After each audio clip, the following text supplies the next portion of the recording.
விஜய் சாரோட last movie அப்படின்றனால கண்டிப்பாக தேட்டரில் தான் போய் பார்க்கணும் அப்படின்னு சொல்லிட்டு முன்னாடியே டிசைட் பண்ணியாச்சு.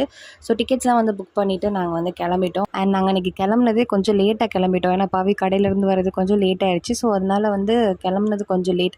ஃபர்ஸ்ட் சீன் வந்து மிஸ் ஆயிரும் அப்படின்னு நினச்சேன். நான் பவிட்ட சொல்லிட்டே இருந்தேன், ஃபர்ஸ்ட் சீன் வந்து மிஸ் ஆயிடக்கூடாது. ஏன்னா விஜயகாந்த் சார் நான் ரொம்ப நாள் கழிச்சு தேட்டரில் பார்க்க போகிறேன் அப்படின்றனால கொஞ்சம் எமோஷனல் கூட. எனக்கு விஜயகாந்த் சார் அவ்வளோ பிடிக்கும். எனக்கு விஜயகாந்த் சார் பார்க்கும்போதெல்லாம் லிட்ரலி கண்ணிலேருந்து தண்ணியே வந்துடுச்சு.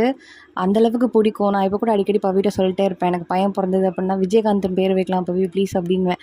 அண்ட் நான் மோஸ்ட்லி வந்து பழைய படம்லாம் வந்து பார்க்க மாட்டேன். பட் விஜயகாந்த் சார் படம் அப்படின்னா எந்த மூவினாலும் நான் வந்து உட்காந்து பார்த்துருவேன்.